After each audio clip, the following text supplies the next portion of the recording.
예수님은요, 유월절 만찬을 하시고 이제 어제 금요일 날 십자가에 달려서 돌아가시고 지금 안식하고 계시고 내일 부활하시는 거예요. 그래서 유대인들의 안식은요, 유월절 밤부터 그 다음날 저녁까지인데 우리로 치면 그게 토요일이에요. 토요일이고 우리가 주일을 지키는 이유는 토요일은 안식 후 하루가 지나서 증인들의 증언에 의하면 새벽에 무덤이 비고 주님이 부활하셨기 때문에 주님의 부활을 기념하기 위해서 기독교는 뭐예요? 예, 주일을 지키는 거예요. 예. 근데 이제 다른 뭐 이단은 안식교 이런 그런 교회는 안식교 이런 데는 토요일 날 이제 그들은 토요일을 지키고 우리는 그 예수님 기독교는 부활을 믿는 종교이기 때문에 여러분 주일날 부활하셨기 때문에 우리가 주일을 지키는 겁니다.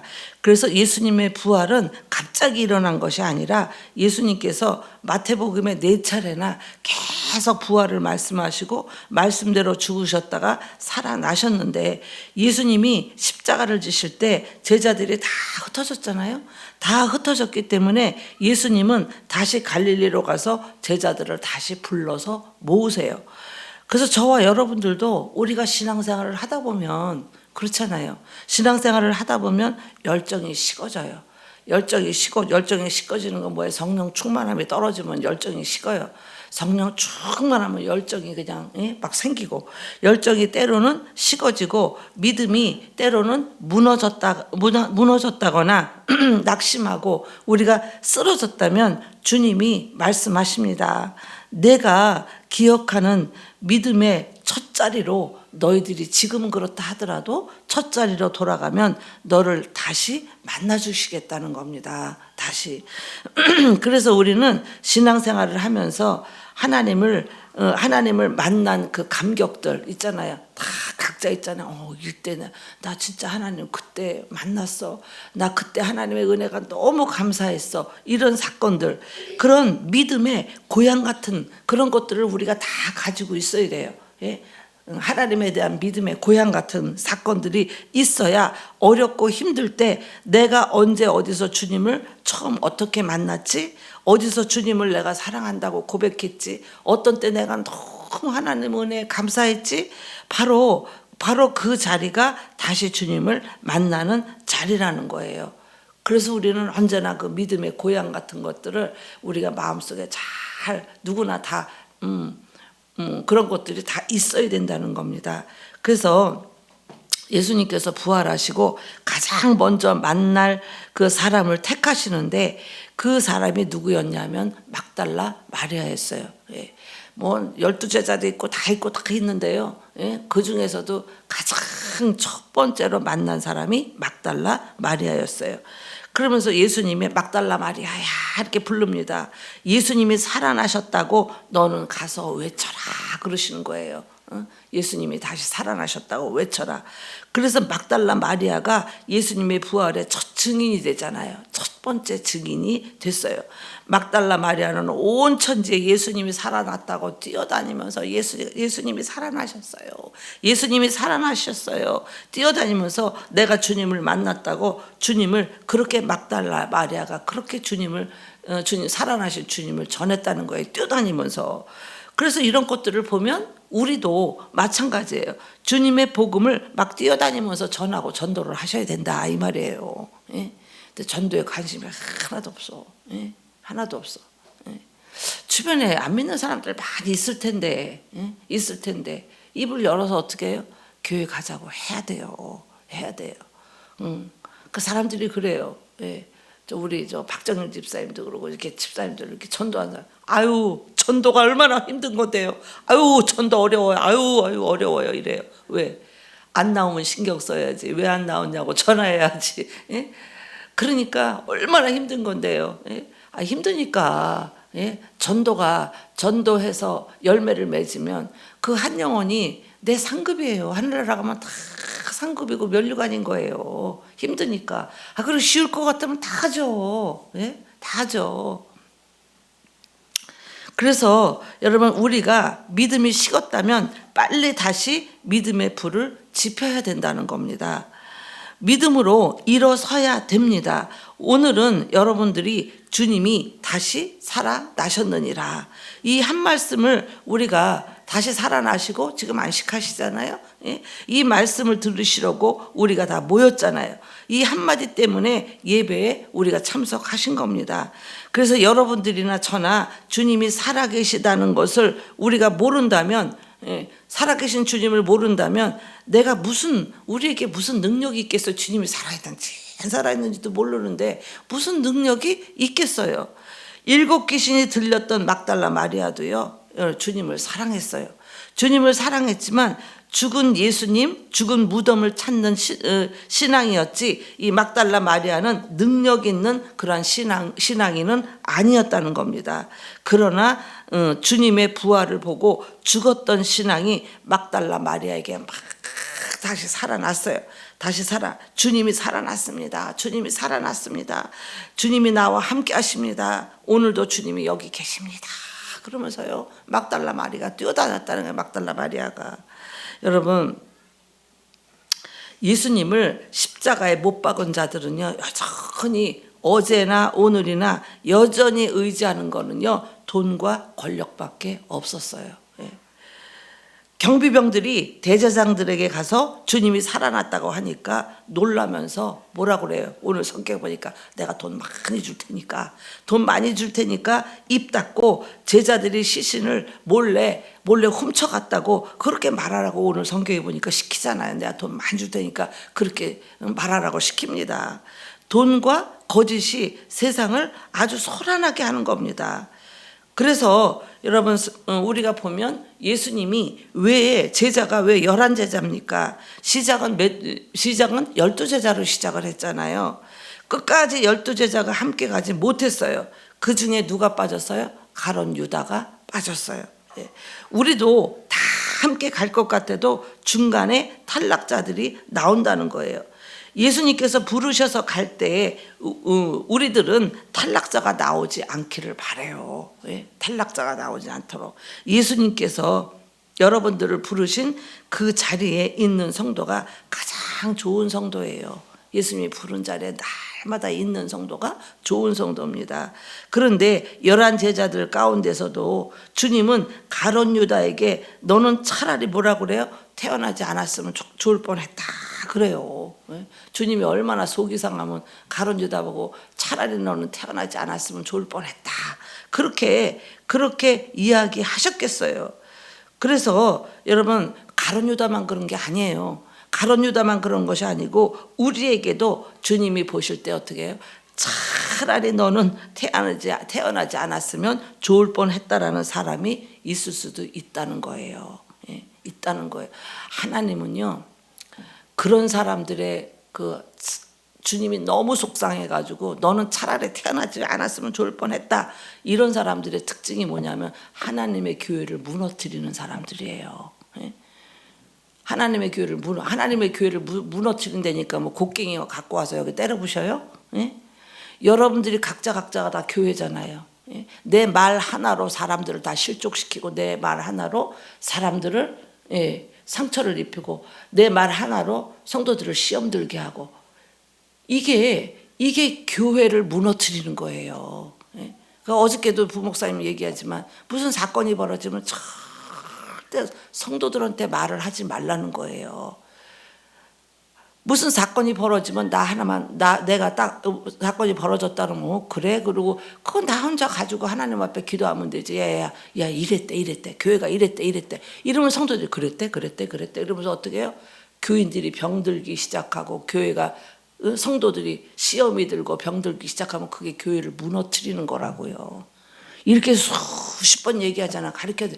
그런 사람의 주범은 어떻게 해요? 주님이 차라리 너는 태어나지 않았으면 좋을 뻔했다 이렇게 생각하는 거예요. 그리고요, 누누이 얘기하지만 교회에 거침돌이 되고, 교회의 부흥에 도움이 안 되고, 교회에 자꾸 문제를 일으키는 사람은요, 주님이 교회를 어떻게 해요? 쏙 뽑아서 내보내요. 그러신다고요. 정말로 그래요. 정말로. 가만히 놔두고 두고 봤다가 어느 때에 가면은요, 주님이 딱 그 사람은 이렇게 쳐내요. 그러니까 그런 사람 되면 안 되잖아요. 그런 사람들 특징이 뭐예요? 교회를 무너뜨리는 사람들이라고. 그러니까 절대 교회에 대해서 여러분 절대 하시면 안 되는 거예요. 예. 다 무너지잖아요. 야, 교회에서 야, 목사님이 뭐 이렇게 했대. 뭐야, 뭐가 어떻게 했대. 이러면 목사님에 대해서 자꾸 불신을 심어주잖아요, 성도들한테. 그러면 그 성도들이 목사님에 대해서 은혜가 되겠냐고요. 은혜가 안 돼요. 은혜가 안 되면 다 교인들이 어떻게 시들고 병들고 다 그렇게 되면서 교회가 무너지기 시작을 하잖아요. 예? 무너지기 시작하잖아요.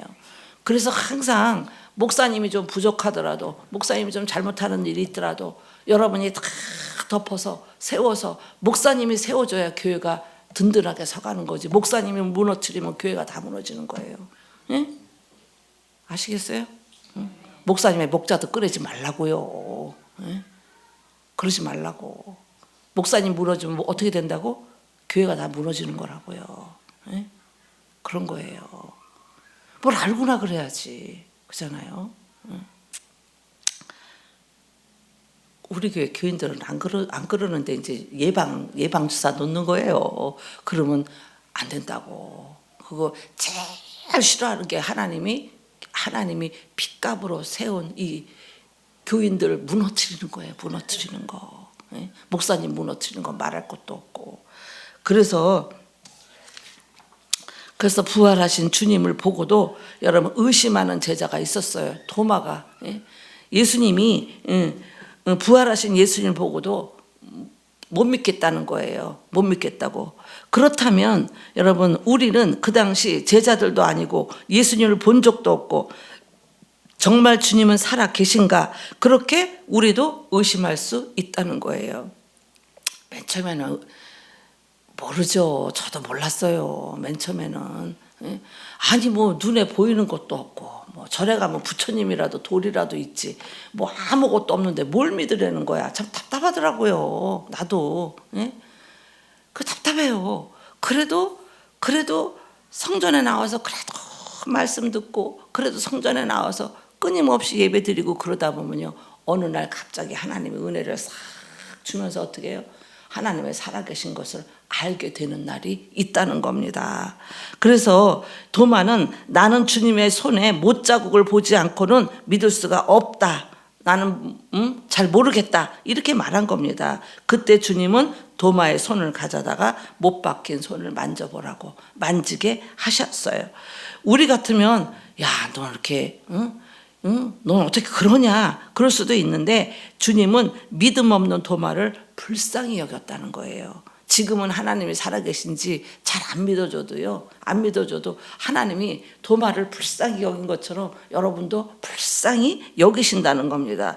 그래서 오늘도 주님은 믿음 없는 나를 믿음 있는 상태로 바꿔주려고, 믿음 있는 상태로 바꿔주시려고 예수님이 모든 노력을 저와 여러분들을 위해서 주님이 다 하고 계시는데, 주님이 그냥 이렇게 해라 저렇게 해라 나타나서 막 이러지 못하잖아요. 그러니까 어떻게 해요? 사람의 입을 통해서 사람을 통해서 말씀하세요. 때로는 목사님이 전화해서 목사님을 통해서도 말씀하시고, 또 셀리더가 전화해서 셀리더를 통해서도 말씀하시고, 사람들의 입을 통해서 여러분들에게 말씀하시는데, 사람들이 하는 말도 여러분들을 경홀히 듣지 마시고, 사람이 하는 말도 이거 하나님이 나에게 해주시는 말씀인가 보다, 이렇게 여러분 그렇게 음성을 들으셔야 돼요. 그래서 우리의 믿음을 회복시키기 위해서 하나님이 갈릴리로 우리를 얼마나 불렀습니까? 예배에 나오세요. 작정 기도회예요. 교회 무슨 수요예배 나오세요. 교회에서 무슨 행사예요. 나오세요. 얼마나 여러분들을 주님이 부르셨습니까? 십자가에서 주님이 못 박히실 때 제자들의 믿음은 산산조각이 났잖아요. 모두가 믿음이 바닥을 치고 더 이상 믿을 게 뭐가 있나 하고요, 결정적인 십자가 사건에 모두가 예수님을 배신하고 다 도망갔던 제자들이었지만 예수님은 그들을 나무라시지 않고 형제들아 이렇게 부르고 찾아가셨어요. 예? 우리 주님이 참 마음이 넓으셔. 우리 같으면 그냥 한 대씩 때려주겠구만. 응? 예수님하고 3년이 넘도록 같이 밥을 먹고 같이 동고동락하고 자면서 예수님의 기적도 보고 그냥 뭐 다 배웠는데도 그냥 예수님이 십자가에 달리니까 다 도망가고 없잖아요. 예? 그런데도 예수님이 다시 찾아갔다는 거예요. 그래서 우리도 마찬가지예요. 성도들이 좀 잘못하고 뭘 해도 다시 찾아가서 우리가 돌아보고 이런 일들 중요합니다. 그리고 그들에게 다시 맞아주시고 또 모든 권세를 제자들에게 주십니다. 가서 모든 민족을 제자 삼아라. 너희들은 부족하지만 가서 모든 민족을 제자로 삼고 내가 좋아하고 코드가 맞는 사람들하고만 끼리끼리 이렇게 다니는 것이 아니라 모든 민족, 모든 계층 사람들에게 복음을 전하고 전도하라고 예수님의 제자들에게 부탁을 하셨다는 겁니다. 이것이 우리를 부르신 목적이에요. 우리를 부르신 목적이에요.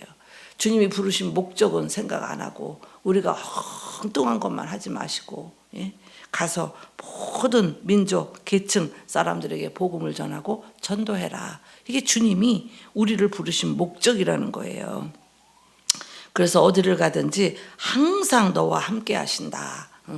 또 약속이고요. 그 약속을 지키시기 위해서 마가 다락방에 모여서 기도할 때 성령을 보내주셨습니다. 그래서 주님이 얼마나 제자들을 볼 때 한심하고 답답했겠어요. 11명의 그 제자들이 뭐 믿을 게 있다고 11명이 무슨 제자들이 무슨 능력이 있다고 그들에게 세상을 맡기겠어요. 그렇잖아요. 그렇게 무능한 제자들한테 여러분 주님은 마음도 좋으셔가지고 그들에게 가서 모든 족속들에게 복음을 전하고 전도하라고 일을 맡기셨어요. 그래서 여러분 주님의 일은 내가 하는 것이 아니라 주님이 직접 하신다는 거예요. 목사도요 마찬가지예요. 목사님이 다 하는 것 같아도요 아니에요. 목사님이 하는 것 같아도 어떤 생각도 주시고 지혜도 주시고 다 순간순간 하나님이 다 하게 해서 하는 거지. 목회자로 세워가지고 내 마음대로 다 하겠어요? 하나님이 순간순간 지혜를 주고 하나님이 가르쳐 주셔서 하는 거지. 여러분 주님이 가라고 하면 그냥 가면 되는 거고. 그래서 저도요 여러분 35살부터 교회를 담대하게 교회를 2개를 개척해서 세웠잖아요. 35살에 개척해서 43살까지 교회 하나 세워서 그 목사님 다 드리고 또 나와서 43살에 인천 베들교회를 또 개척했잖아요. 그러니 35살부터 얼마나 개척을 하면서 참 그랬었어요. 첫 번째 개척해서 10년 그렇게 했는데 이제는 좀 편하게 개척하느라고 너무 고생을 했는데 이제는 좀 편하게 했으면 좋겠다 그랬는데 그게 뭐예요? 그건 내 생각이지. 아이고 삼릉에 그 무당 동네에다 갔다가 더 이상한 동네에다 갔다가 교회를 세우라고 거기다 갔다가 개척 멤버 한 명도 안 붙이고 강아지 새끼 한 마리 모르는 동네에다 갖다 놓고 나를 떨어뜨려 놓고 그래서 떨어뜨려 놓고 내가 여기 문 활짝 열어놓고 뭐라 그랬더라? 너 여기서 내가 문 활짝 열어놨으니까 너는 전도만 많이 해라. 그 음성을 들려주고 그 삼는 골짜기에다가 교회를 개척하라고 또 보내셨잖아요. 난 그런 동네가 있는지도 몰랐어요. 그랬는데 그런 일들을 할 때마다 내가 무슨 사도 바울도 아니고 왜 나보고 교회만 개척하라고 그러셔. 아니 그냥 무슨 개척 멤버를 붙여주는 것도 아니고 그냥 나는 평생을 왜 교회만 개척을 시키시나 그런 생각을 했던 적이 있어요. 주님이 가라고 하니까 가가지고 엎드렸더니 그냥 다 주님이 알아서 해주시는 거예요. 이 베들교회 개척할 때 그냥 음식하는 사람들까지 뭐 교인이 있어요? 뭐가 있어요? 나 혼자 가서 개척했는데 엎드렸는데 음식 해주는 사람도 붙여주고 이런 사람 붙여주고 다 하나님이 나중에 동역자를 다 붙여서 해주시더라고요. 그래서 가라고 하면, 하나님이 하라고 하면 엎드려 있으면 주님이 다 알아서 동역자도 붙이고 다 하시더란 말이에요. 그래서 여러분, 주님이 말씀하십니다. 가라, 세상 끝날까지 내가 너희와 함께하리라. 이 약속의 말씀을 붙들고요. 여러분, 주님 다시 오실 때까지, 내일은 부활주일입니다. 여러분, 우리가 정말 그 주님의 약속을 믿고 끝까지, 우리가 세상 끝까지 주님이 함께 하신다는 그 약속의 말씀을 믿고 우리가 주님을 따라가는 저와 여러분이 되기를 주님의 이름으로 부탁합니다. 기도하겠습니다.